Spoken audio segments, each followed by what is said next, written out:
Your phone is running applications right now that you never opened, never asked for, and cannot fully close. They are accessing your location, listening through your microphone, watching through your camera, and sending data across mobile networks, all while your screen sits dark and your phone rests face down on a table. This is not a theory. It is the documented default behavior of several pre-installed applications on nearly every Android device sold in the last decade. And understanding why this happens requires understanding not what these apps do for you, but what they do with you. Google describes itself as a technology company, but its revenue tells a different story. In 2023, roughly 77% of Google's total revenue came from advertising, not from selling hardware, not from cloud services, from selling access to human attention, and more specifically, from knowing enough about each person to make that attention worth buying. The apps pre-installed on your Android phone are not incidental features. They are the infrastructure that makes this business model work at scale. There are 3 applications in particular that operate differently from anything else on your device. Most users have seen their names. Almost none have examined what they actually do in the background. The first is Google Play Services, the second is Google Search, the third is the Google Play Store. Together, they form a system that runs continuously, accesses privileged permissions, and consumes battery and data in ways that most users have never consciously authorized. Start with Google Play Services, because this one requires a different kind of attention. On the surface, it sounds administrative, a background utility that keeps other apps updated and synchronized. That description is accurate. It is also incomplete. Google Play Services operates at a system level that other apps cannot reach. It holds permissions that ordinary applications would never be granted, including access to your precise location at all times, access to your contacts and call logs, the ability to run in the background without restriction, and the ability to prevent the device from sleeping. It is effectively exempt from the battery optimization systems that limit every other app on your phone. When Android's power management tries to suspend background processes to preserve battery life, Google Play Services is excluded from that process by design. This matters because it means there is no standard mechanism available to a regular user for limiting what this application does. You can open your phone's battery settings and see which apps are consuming the most power. Google Play Services frequently appears near the top of that list. But unlike other applications, you cannot restrict it using the same tools. The option is either grayed out or absent entirely. The reason for this is structural. Google Play Services is not just an app. It is a dependency, the foundation on which thousands of other applications are built. Apps that use Google Maps, apps that send push notifications, apps that require sign-in through a Google account, all of them rely on Play Services to function.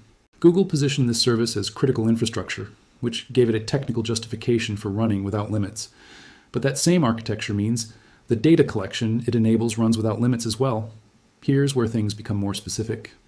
Google Play Services has documented access to something called the Device and App History Permission, which allows it to see which applications you have installed and how often you use them. It holds access to your Wi-Fi connection information, your device's unique identifiers, and your contacts. It requests location access categorized as all the time, rather than only while using the app. When researchers and journalists have examined network traffic from Android devices in idle states, meaning the screen is off, no apps are open.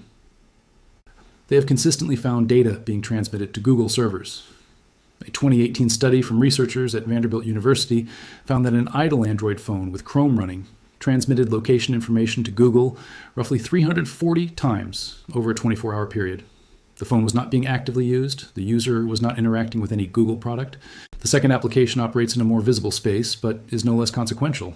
Google Search, the search bar that sits on your home screen, the widget most users never remove because it came there by default, is not simply a shortcut to search results. It is an always-on listening and observation system that requires, by default, access to your microphone, your location, your contacts, and your device history. The hot word detection feature, which allows the phone to respond to voice commands without you pressing anything, requires the microphone to remain partially active at all times. This is not unique to Google. Other voice assistant implementations work the same way. But it is worth understanding what that means in practice. The microphone on your phone is not simply on or off. When hot word detection is enabled, the device is continuously sampling audio from the environment and running it through a local detection model. Google's position has been that this audio does not leave the device until a wake word is detected. Independent security researchers have challenged that claim with varying results.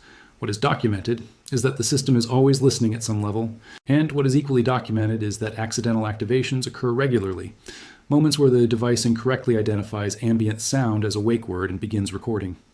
A 2019 investigation by the Belgian public broadcaster VRT found that Google contractors were reviewing audio snippets collected through Google Assistant, including snippets that appeared to be accidental activations recorded in private settings. Google acknowledged the practice. Beyond the microphone, the Google Search app tracks every query you type or speak, cross-references it with your location at the time, your history of other searches, the apps on your device, and the web pages you visit. This behavioral profile is what makes the advertising business work. The more complete the profile, the more precisely an advertiser can target a specific type of person at a specific moment. Your search for a particular medication, combined with your location near a hospital, combined with your browsing history, creates a signal that is worth considerably more than any single data point in isolation. The third application, the Google Play Store, is often assumed to be a passive storefront, something you open when you want to download an app and forget about otherwise. In practice, it runs background processes continuously. It checks for app updates, which is a legitimate function, but it also monitors which apps you have installed, how frequently you open them, how long you spend in them, and in some configurations, what you purchase within them. This usage data flows back to Google's advertising infrastructure and supplements the behavioral profile constructed by Play services and Search. The economic logic here is straightforward. Google offers Android as a free operating system to device manufacturers. The manufacturers get a competitive, capable platform at no licensing cost. Google gets distribution, billions of devices worldwide, running its data collection infrastructure by default. The consumer pays nothing up front and often assumes that free means there is no cost at all. The actual cost is the data, and it is ongoing. None of this required your active agreement in any specific sense. When you set up an Android device, the terms of service agreement for a Google account runs to tens of thousands of words. Studies on the readability of privacy policies have found that most of them require a postgraduate level of reading comprehension to fully understand, and that reading every privacy policy a typical internet user encounters in a year would take roughly 76 working days. Legal consent is technically present. Informed consent is a different matter entirely. What can actually be done about this? The answer involves accepting a specific trade-off. You cannot fully neutralize these applications without affecting the functionality of your device, but you can meaningfully reduce their background activity without losing essential features. The most impactful change you can make for battery life and data consumption is restricting background data. On most Android devices, open your settings, go to apps, find each of these 3 applications individually, and look for a setting labeled mobile data or data usage. Within that menu, there's typically an option to disable background data. When background data is restricted, the application can still function when you're actively using it, but it cannot transmit data in the background when the screen is off. For Google Play services, this option may be limited or unavailable depending on your device manufacturer. For Google Search and the Play Store, it is generally accessible and effective. The second change involves permissions. In Android settings, navigate to Privacy and then Permission Manager. From there, you can review which applications hold which permissions. Under Location, you will find Google Play services, Google Search, and frequently the Play Store. Each of these is likely set to Allow all the time. Changing this to only while using the app does not break core functionality, but it does interrupt the continuous passive location tracking. Under Microphone, Google Search is typically listed with permanent access. Revoking this permission will disable the voice assistant functionality. If you use voice search regularly, this is a genuine trade-off. If you rarely use it, you're giving up nothing while removing a persistent listening channel. The third change is cache management. These applications store significant amounts of local data that accumulates over time. In your app settings for each application, clearing the cache periodically does not delete your accounts or preferences, but it does remove locally stored behavioral data and can improve performance on older devices. The fourth consideration is more structural. Android devices from manufacturers like Samsung, Xiaomi, or OnePlus often include additional background applications layered on top of Google's defaults, manufacturer-specific analytics, regional data collection services, and pre-installed apps from third-party agreements. These operate independently from Google's infrastructure and follow their own data practices. The steps above address Google's applications specifically. A more complete audit of background activity requires reviewing every application with background permissions and network access. Understanding what these applications actually are requires letting go of the assumption that pre-installed means necessary and free means without cost. Google Play Services is legitimately necessary for many device functions to work.